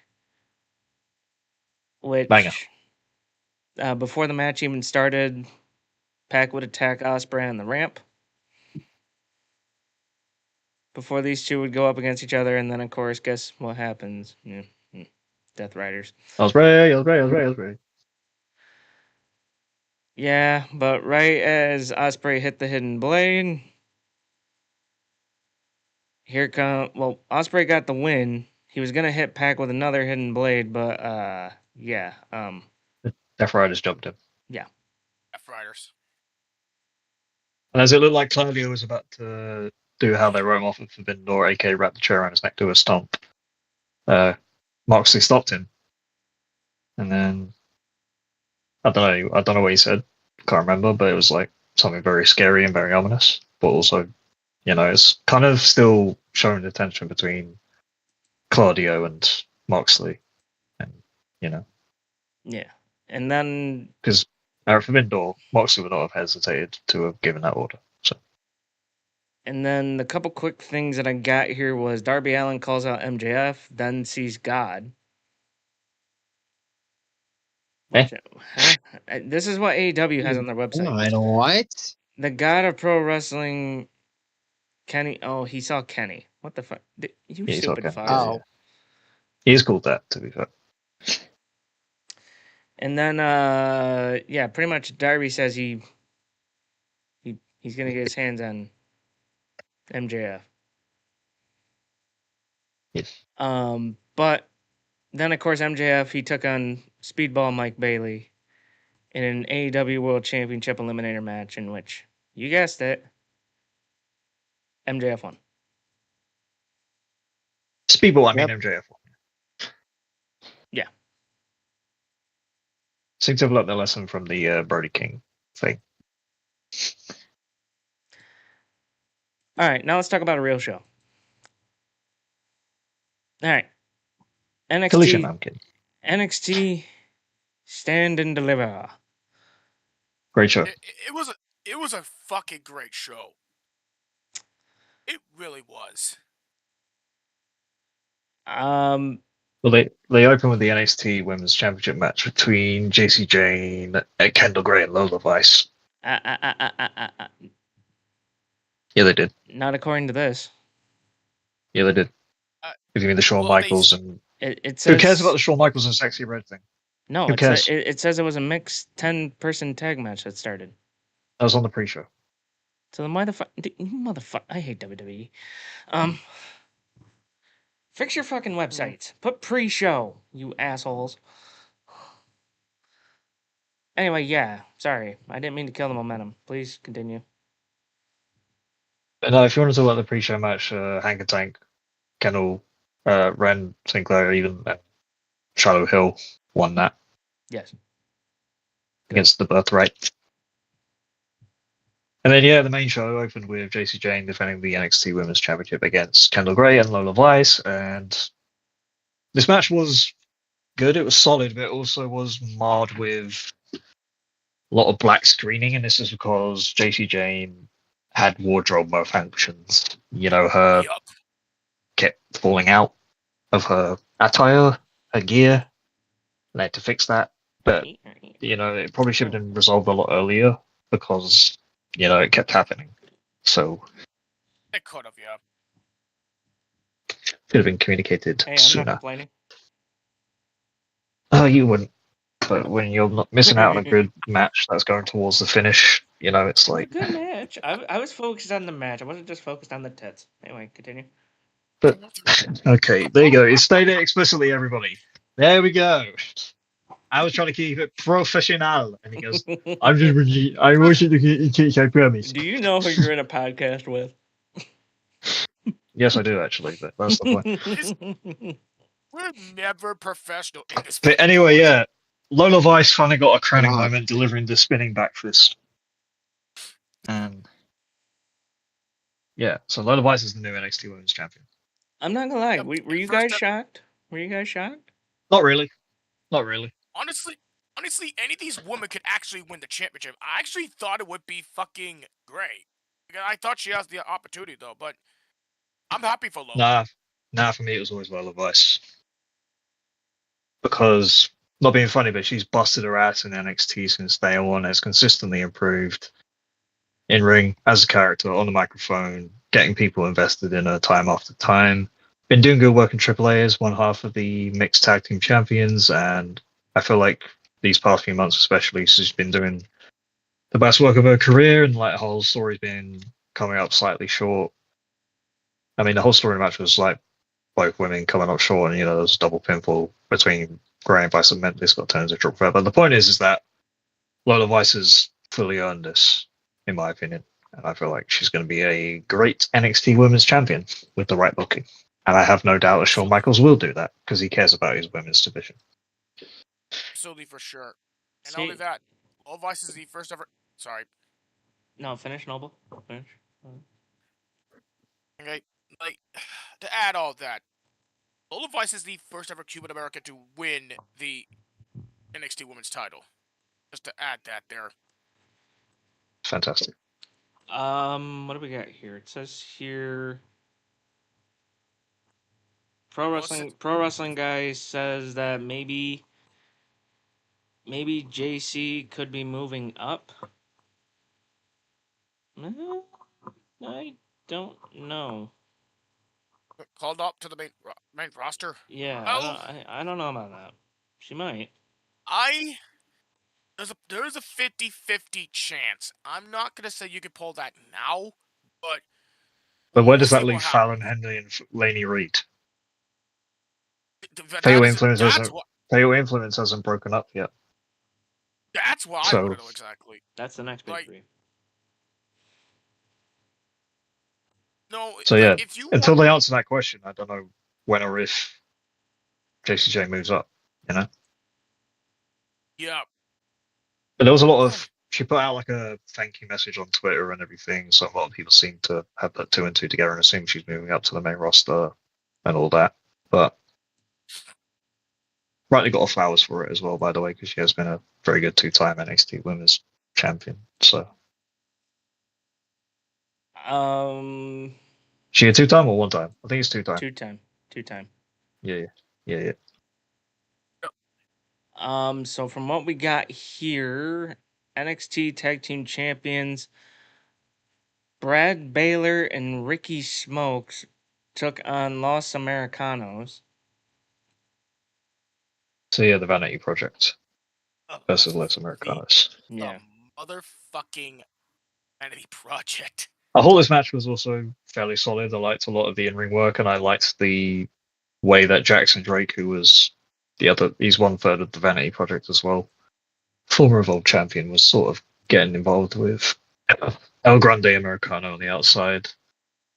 And then, those three sort of used their nefarious tactics to eventually pick up the win. But there was a particular highlight in the match that made my old teenage self squeal, and that was Ryo and Bravo doing Tyler Bate and Pete Dunne stuff in the ring for about 3 minutes.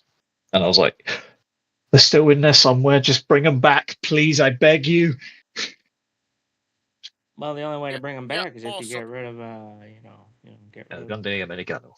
You keep your ring. Which is probably not going to happen because he's a big draw on Triple A. Fuck 'em. Yeah, by the way, did you see how fucking Jackson Drake got us after Mercado hit him with a headbutt? Yeah, it was a very good bump. Very good throw and everything. Really? But yeah, Jackson Alright. Drake essentially punched one of the other Americanos. And then, yeah, Baylor and Smokes hit their tag finisher, and they retained the tag team titles, as expected, I would say. Yeah, it's pretty much expected here. But again, it was a very good match again. A lot of the matches in this card are good. So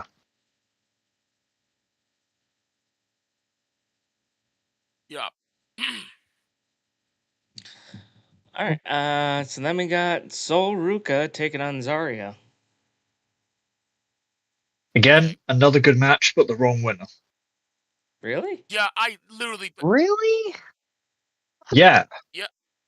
honestly, I'm on the same way. I thought they would give the win to Zarya, so Ruka could just lose the match, just literally get called up to the main roster. Right. The only excuse I can feasibly give as to why Sol Ruka won is that this feud isn't over yet. But then it looks like Sol Ruka's trying to move on to other things, and she's got a match with Izzy Dame tomorrow night on NXT. But it's like Zarya, if she probably should have got the win because they really had to solidify her heel turn, Mm-hmm. And Yes. for that, to solidify it Mm. properly, they would have had to have her beat Sol Ruka, who obviously is one of the better talents in the NXT Women's division today. That's fair. But again, it's like a friendship is broken down. It's like Zarya should have won, but I guess in the end, what cost Zarya was probably, if we're talking in a kayfabe sense, was probably her arrogance and underestimating Sol's ability to, athletically get her way out of the situation. And eventually, I think it was 2 Soul snatches, one on the ramp and then one in the ring that got the job done for her. But again, it's just like, to me, it was like, Zarya probably should have won. And yeah, even though they put on a good match, I just felt like Zarya was the right winner, not Saruka. Yeah, I kind of feel the same way here. All right, good contribution. Uh, so, um, so next we have the North American Championship match between Miles Bourne and Johnny Gargano, in which This I was saw. arguably Oh, I saw one of my favorite spots in this. Was it Gargano going limp and then he came up and, Yeah, you fooled him, tricked him. played Oh, Booker T even called it on commentary. He's like, he's playing possum. yeah, fucking, I was laughing my ass off when he pulled up that frickin' when he pulled the opossum trick. Honestly, Yeah, but this was a. Sorry, go ahead. No, it's okay. It's I did I thought Gargano would to go back to his frickin' go back to lay down on his stomach here, just literally just I don't know, just goes off or whatever he does on SmackDown. But he woke he up. pulled the he woke the fuck up and literally just attacked Bourne like that. Like, dude, I did not expect that, honestly. But that's a great spot though. Yeah, but both of them were very good. I thought Miles Bourne's probably, out of all the pay-per-view matches he's had in NXT so far, I thought this was his best one. And obviously, Johnny Gargano's one of the best in-ring performers in the world on his day, and really threw it back to the days of being Johnny Takeover. Pulling out all the signature offense like the slingshot spear, the Willow's Bell, which was a nod to Tommaso Ciampa, and the one final beat. I think he did it once into the ring and then once to the outside, and then They also said that Johnny was wearing old NXT gear he was, yeah. with the the black and gold days. Yeah. Oh yeah. So Miles Bourne got the win in the end. He did a slingshot Bourne again, which is like a zigzag into the ring, and then he did one in the ring as he would normally, and then got the free count. Then after the bell, as Johnny Gargano and Miles Bourne were basically showing a deal of respect as Candice was helping him towards the stage, they gave him a lot of respect, but Dion Lennox attacked Miles Bourne from behind, which means that Dion Lennox is probably being lined up as Miles Bourne's next challenger, but this didn't sit right with Saquon Sugars and the other members of Dark State. So there seems to be a little tension within that group now that Dion essentially didn't consult them about doing that. Yeah. We'll see what's gonna happen when we get to Tuesday. Well, speaking of tensions, there was tensions in this next matchup. The NXT Women's North American Championship match between Tatum Paxley and Blake Monroe. Blake Monroe comes out with the North American Championship, even though she's not the champion. Yeah, she stole it from Paxley a number of weeks ago in a trapdoor. Yeah, and Paxley decided, hey, I'm gonna go crazy on your ass and fucking. Yeah, the video package before the match was really good as well. I liked Tatum's poem.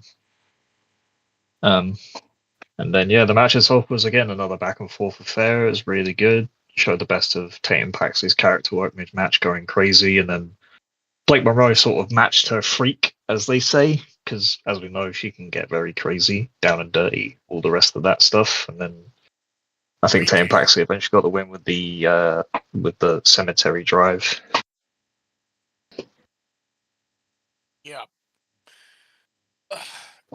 And she actually got to take the belt back. So. Yeah, literally, note to self at this point. Do not go to the same brain as fucking Tatum Paxley because she's a crazy motherfucker. And then, later on in the show, we saw, the Vanity Project essentially offer to help to Blake Monroe, and she surprisingly agreed, which has, I guess, been building for a little while now because they've been making TikToks together, kind of. So, I guess she's going to have some help from a 12-year-old boy, one who thinks he's 12 years old but doesn't look 12 years old, and then one of them who actually looks like he's in his 20s. So,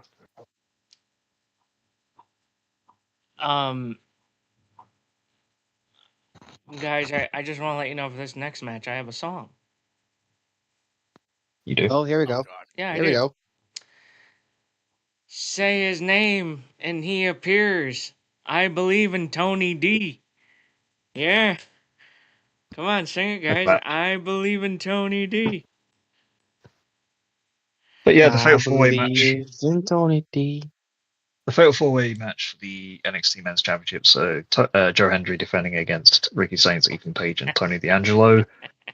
A lot of the early periods of the match were like Saints and Page teaming up on both Hendry and D'Angelo, but then eventually their relationship would break down, including a funny spot where it looked like Page was going to splash Hendry, and then instead he splashed Ricky Saints. I saw that. I laughed my ass off because Saints was Yep. like, Saints had the face of like, why?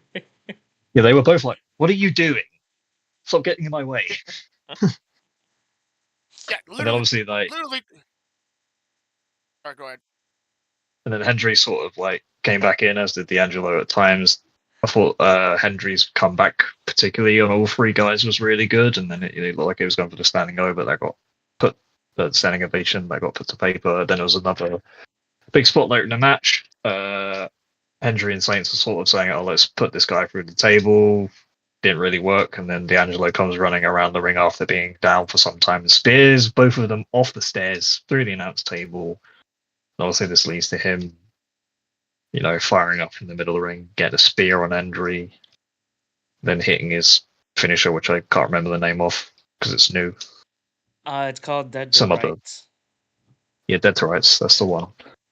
And then he pins Hendry to become the new NXT Men's Champion. I mean, I cut it. Tony deserves that fucking win here. Like, He does. I think He's been an his NXT character- mainstay for a number of years, and I'll be the first to admit I didn't really get him at the start, but then as like the family started getting more consistent TV time, Nick was quite clear Hendry was good. D'Angelo was a good promo and character guy, and then had the other surrounding people like Channing Stacks, Lorenzo. Less said about where he's at now. Right now, the better.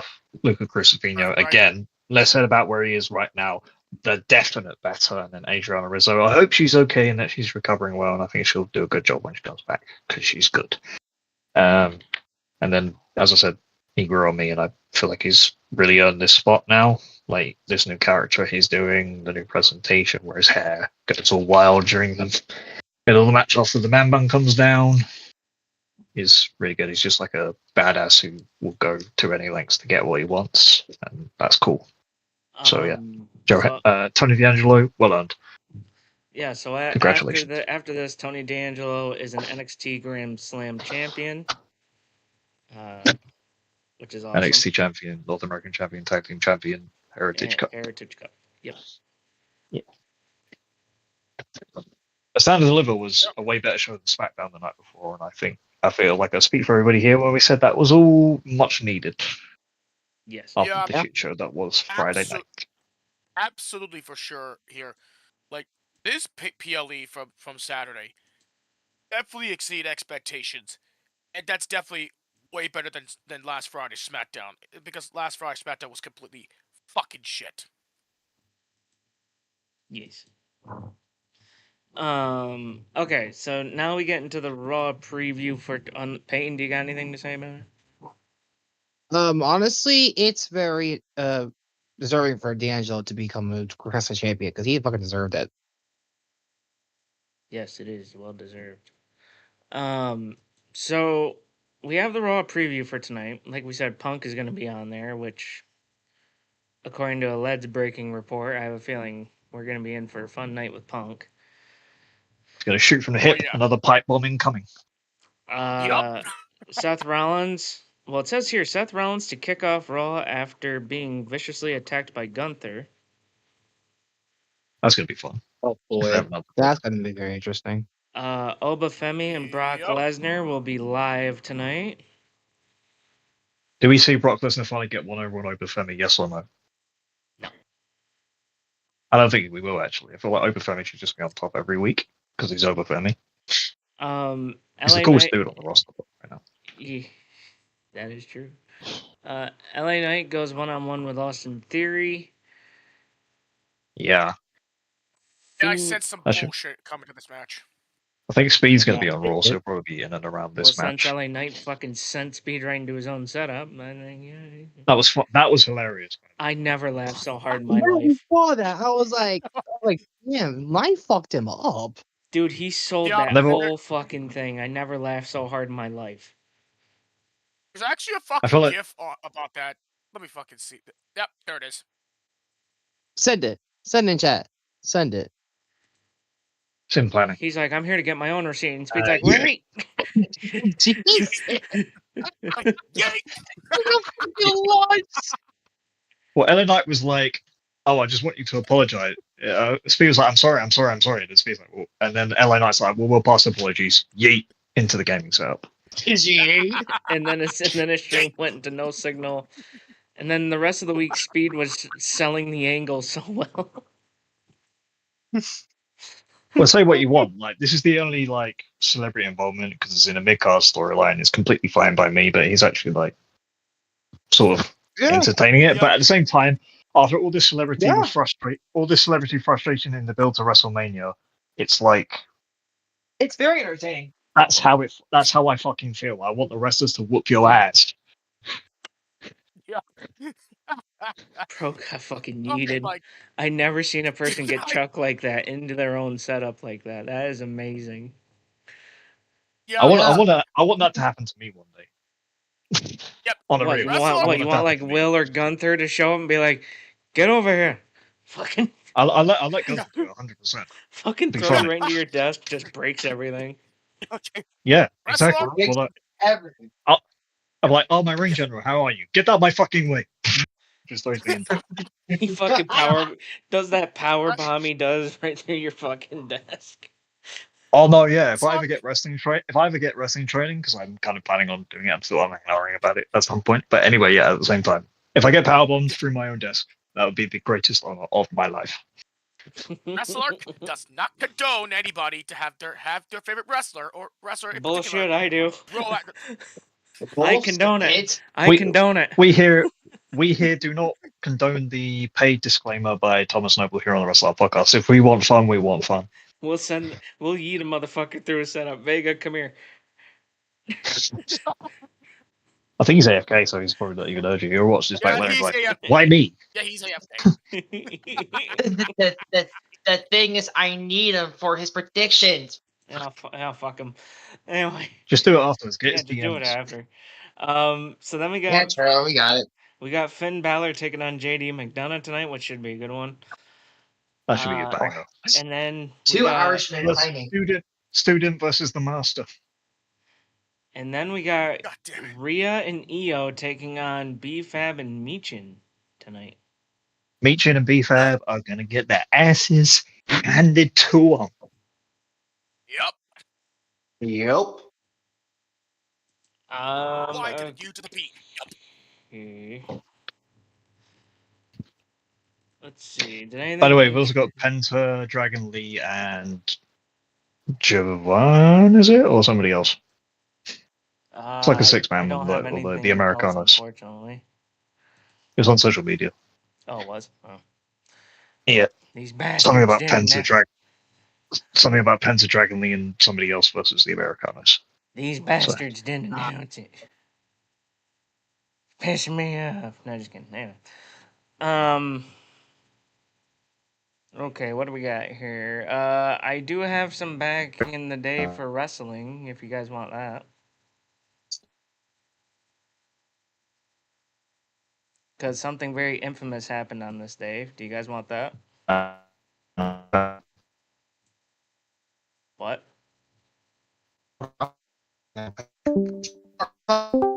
Guys? Whoa. Kablam. What just happened? I don't know. You're all cutting out for me. Yeah, But I've you just come guys, back. you guys were all cutting out for me. Is everyone good? Yeah. Yeah, Yeah, my Discord yeah. acted up, so I just left it joined. Yeah. Hey. Yeah. Okay, that I'm back, by that the was way. freaky. Discord just like crashed because everyone went robotic on me, and I was like, "What the fuck just happened?" Mm-hmm. By the way, we still Yeah, I live. noticed Yeah, that we're it still kicked live. me We're out. we're still good. Okay, Great. good. Fuck's sake. Okay. Holy fuck. Okay. Sorry for that state. Sorry for that state of emergency, but we're all good. Okay. Technical Vega. difficulties. Vega. By the way, you're gonna get yeeted into your setup. We made that official. Why? Why not? Why not? Why not? Why am I gonna get yeeted in my own setup? So Who do you want to get yeeted into your setup by? Any wrestler? who do you think? This fucking guy. Right.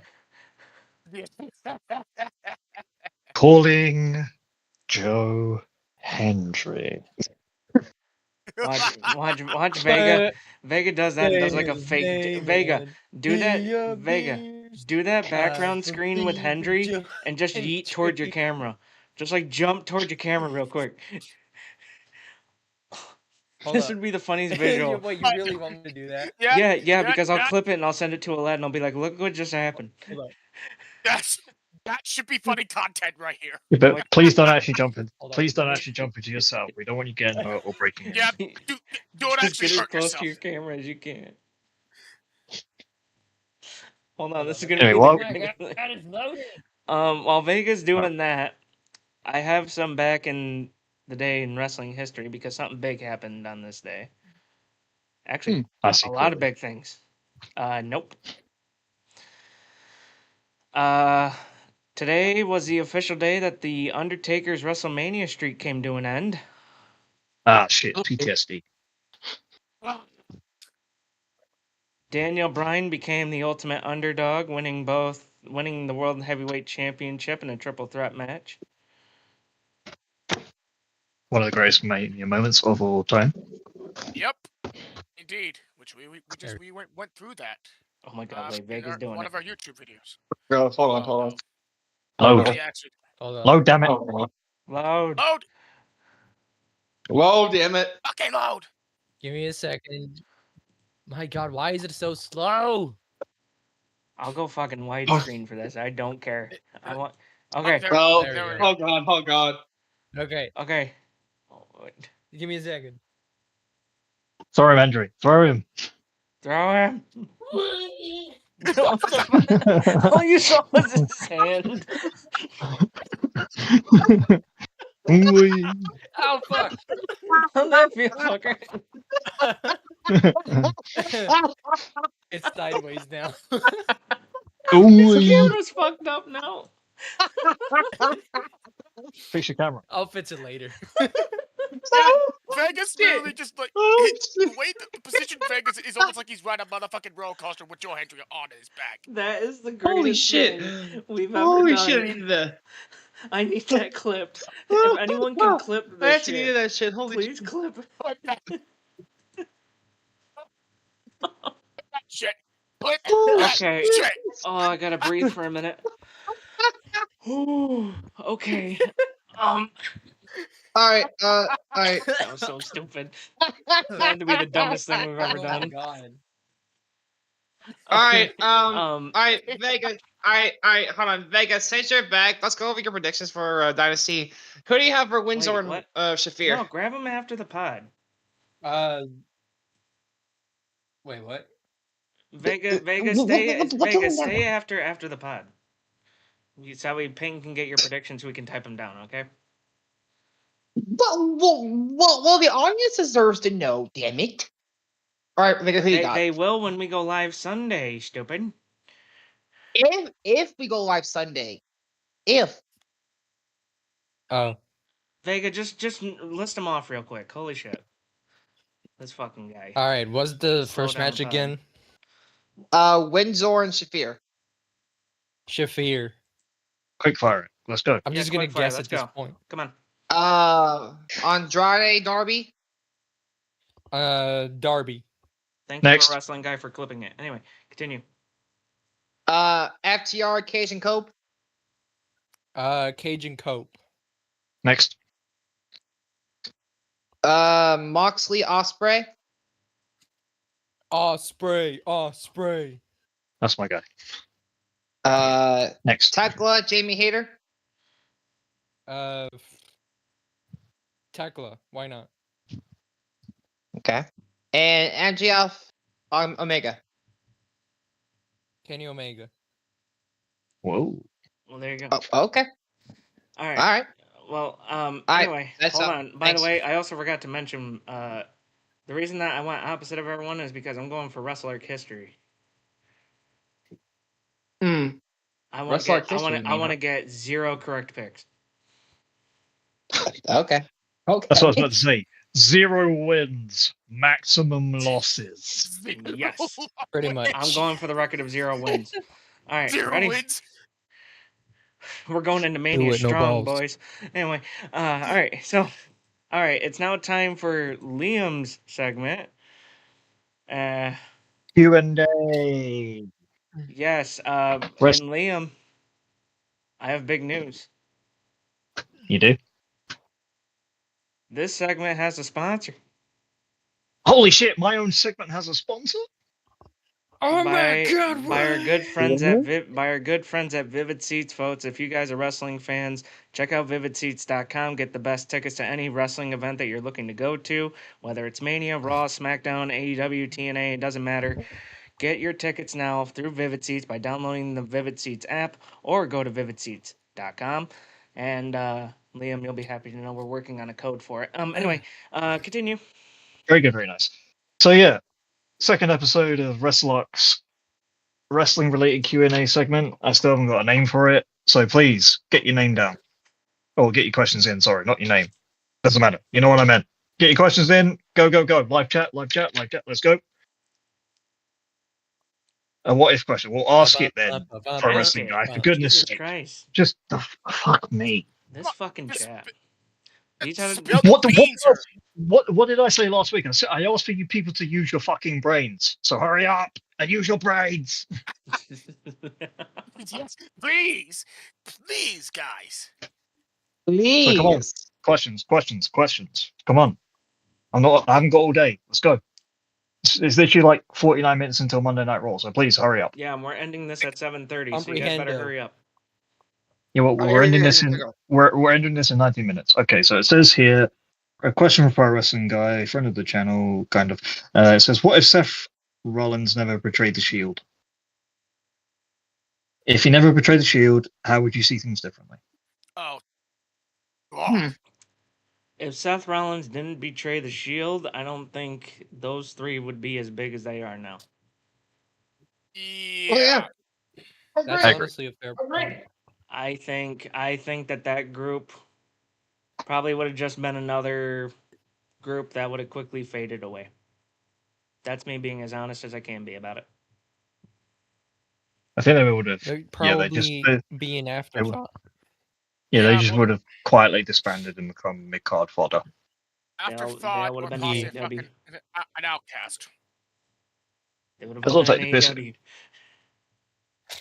Yeah. That's not a question because there's no question mark. We gotta be punctual here. Okay, so yeah, CMW said, even though it's like a statement, it says best on the mic performer today. So should we go around? Is it today or all time? Are we talking all time or today? Because that's a loaded question. Oh. Yeah, explain that. It's one that can be you know, you can do both if we want to, I guess. But then we only have to say like a simple thing and then like a brief why. I think that second question. I can get in trouble for. He says both. Okay, so we'll answer CMW's question first, which is like the best on mic performer. He says, "Give me one today and all time." Today, I'd say yeah. Today's like between either, if we're talking WWE specifically, I'm looking at Punk and Roman Reigns with an honorable mention towards Cody. If we're talking about AEW, I'm thinking guys like MJF. MJF's quite good, yeah. He's probably the best. He's the best mic worker in AEW for sure. And I give honorable mentions probably to the likes of Ospreay, because he's authentic and real with his. He's the best mic worker in AEW for sure. And I give honorable mentions probably to the likes of Ospreay, because he's authentic and real with his. And I give honorable mentions probably to the likes of Ospreay, because he's authentic and real with his. And I give honorable mentions probably to the likes of Yep. Moxley, he's quite good at promos. Tony Storm, she's good at promos. Very good at them because they're all very character based and heavy Just pick one. in that sense. Oh my god! And then all time, I'll probably go like John Cena because every promo he did, he made you Yep. get. So Yep, all time for me, it's easy, John Cena. But when it comes to WWE today, I mean,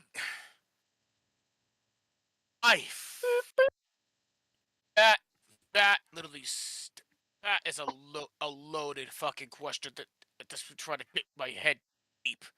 But if I had to pick one that is the best in-ring, not in-ring, best mic performer, I had to say, for fuck's sake, you know what? I'm not gonna take all day. I'm just moving on. Yeah, hurry up. okay, best mic performers currently and all time for Vega and Peyton. One at a time, please. Hey. Go on. We'll get to you as well, Radio. Don't worry. Rude. Fuck you. I mean, of all time, I'm saying now, Enzo Amore. Huh? Get out. Get out. You fucking for real? I'm sorry. Oh, I can't. Enzo Amore. Get the fuck out. What? Wait, what did Peyton say? Enzo Amore. Enzo Amore. Wait, hold on, wait. All-time favorite, all-time mic performer, Enzo Amore. Yeah. Yeah. Peyton, this is not Wait, April Fool's wait, anymore. wait, What are wait, you wait, on? Wait. Peyton. Hold on. I just gotta say something. Yeah. Hashtag fake wrestling fan right there. It's back. It's back, baby. Hashtag fake wrestling fan. No. Dude. You're done. Next, you're No, done. I I don't mean- need an explanation. You're done.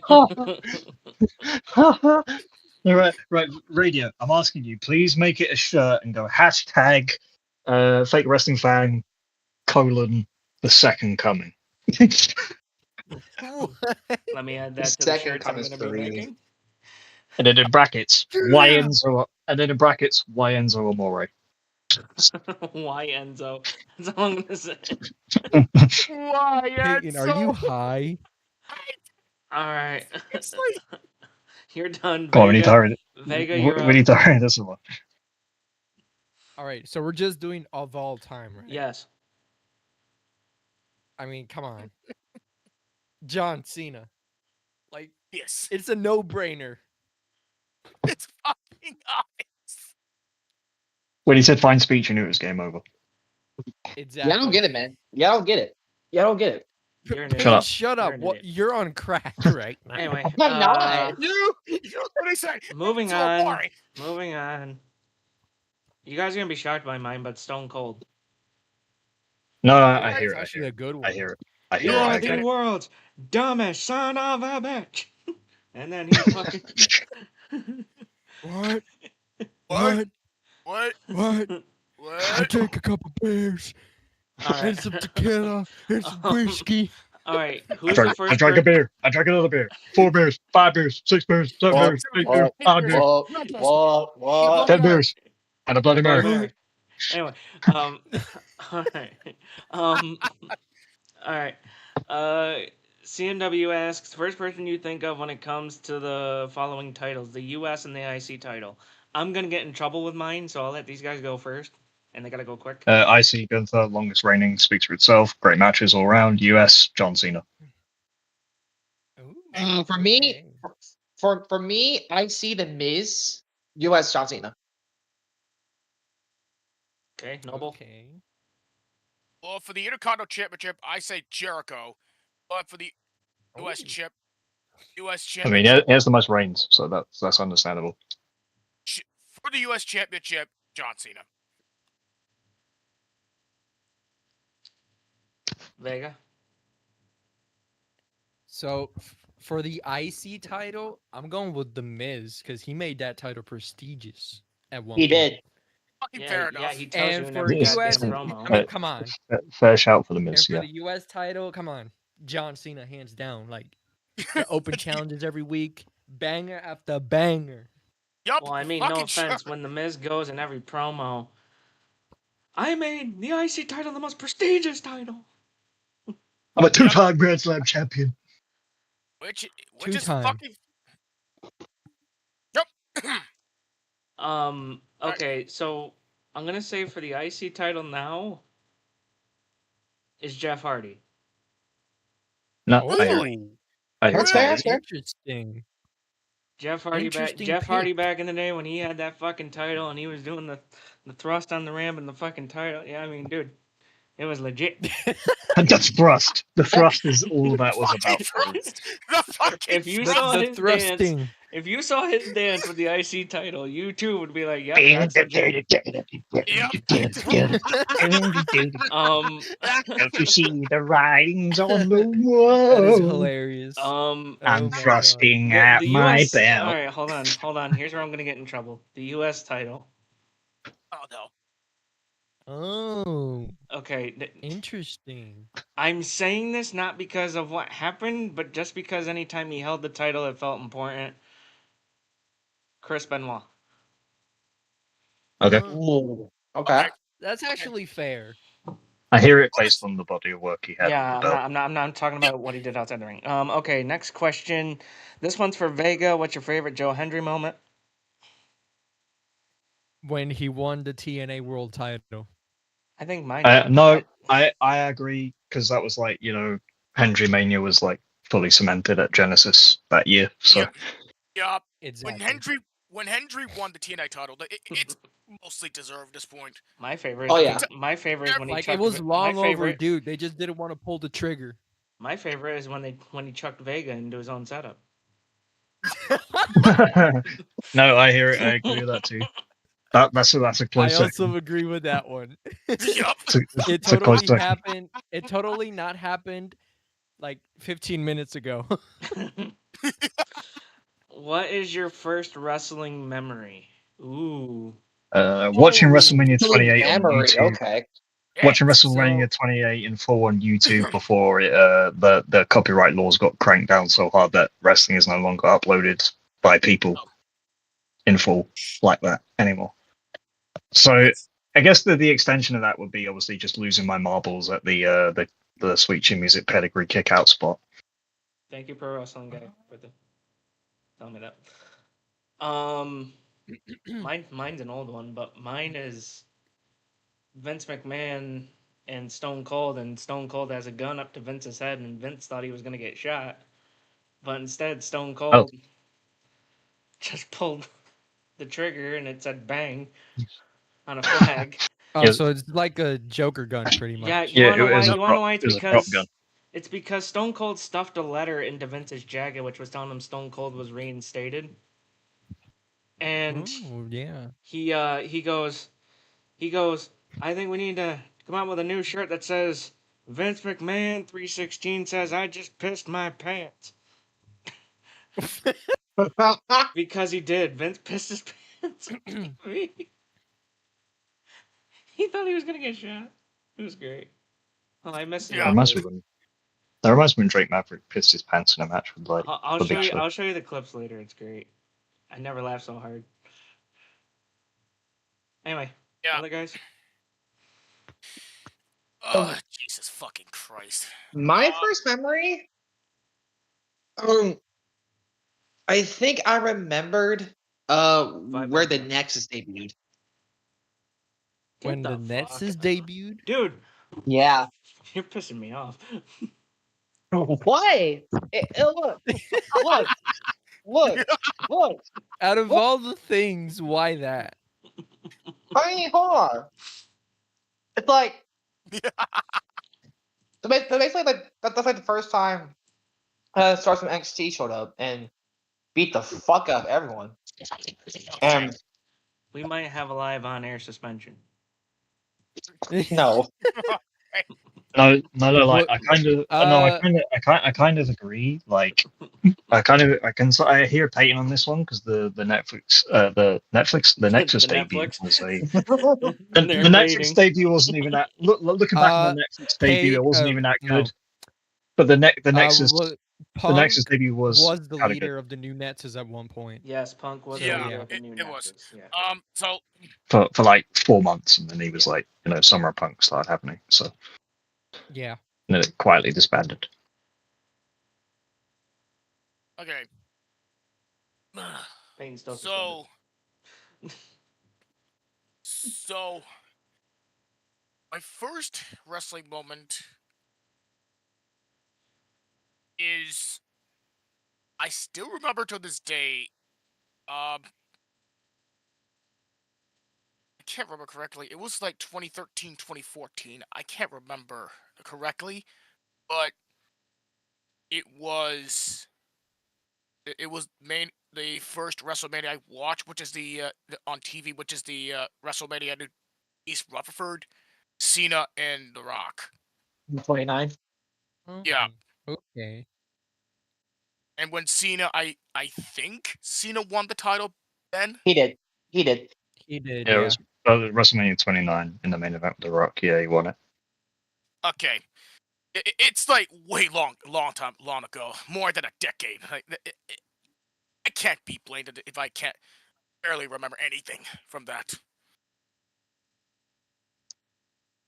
But Did Vegas say one? No, I haven't yet. go ahead. So my first wrestling memory, from what I remember, is when I watched WrestleMania 22 for the first time. Oh, jeez. Great Mania. So I get to witness Edge and Mick Foley literally destroying each other. Oh my god, that was the greatest fucking man. That must have blown your tiny mind. Literally. Listen, if you guys haven't watched that Mania, go watch it. Otherwise, you fuckers suck. Right, this is another sort of tie-in question, which just says a wrestling memory that can never leave you. Ooh. Cannot leave you. Oh no. I'll go first because it's really easy for me because I went to All In 2024 and it's like Bryan Danielson wins the AEW World Championship. I know this is kind of a cop out because it's an in-person memory, but it's mine and I choose to. It's just Bryan Danielson wins the AEW World Championship at All In 2024 in the main event against Swerve Strickland, and it was like all the confetti. There was like a confetti cannon near my section, and there was just confetti raining from the sky. There was pyro going off at the top of the stadium. It was like something out of a fever dream, Basically So that's for the me, one is that'll never leave me. basically for me is buying my title for my first show that I went to. Yeah, the belt that cost fucking $15 and you spent $40. Yeah, You I did. stupid bastard. Anyway, Okay. Noble. So best moment for what? No, it's a wrestling memory that can never leave you. Oh, okay. So, the memory that cannot leave me. It's when I was fuming at the fucking Hell in a Cell match 2019 between Seth and the fucking Fiend. Oh my god, yes. Oh god, not that, dude. Oh Yeah, my god. I was furious at the end. Furious. And Payne, you remember that? You remember? Oh yeah. It was back Oh, in the yeah. old days when I was popping off when the ref called a fucking DQ on a fucking Hell in a Cell match. It's stupid. I think I speak for everybody when I say like that was one of the worst finishes to a wrestling match ever. Oh yeah. Oh yeah. And it Literally still is, fucking by the way. is. It still is. Agree. It cannot leave my fucking brain. It's ridiculous. Also, one thing I'll add on that. Hurry up. Noble, you crashing out during how Lesnar won against Kofi in like 6 seconds. Oh, for fuck's sake. Yeah, we're not gonna talk about that. We're not talking about that at that point. A wrestling moment that will never leave me.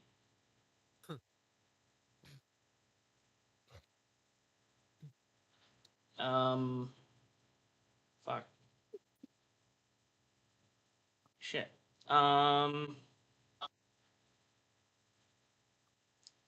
The Rock and Hogan meeting at Mania for the first time. Oh yeah.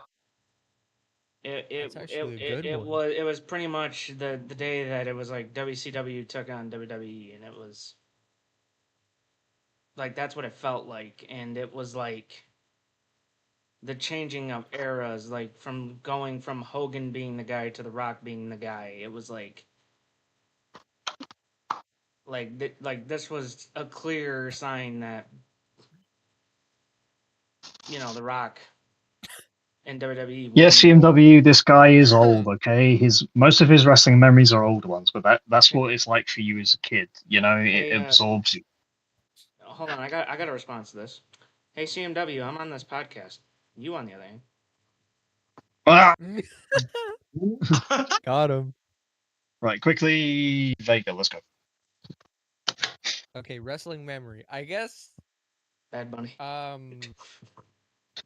mean, that's literally what I was going for. Bad Bunny and Damian Priest, witnessing it live.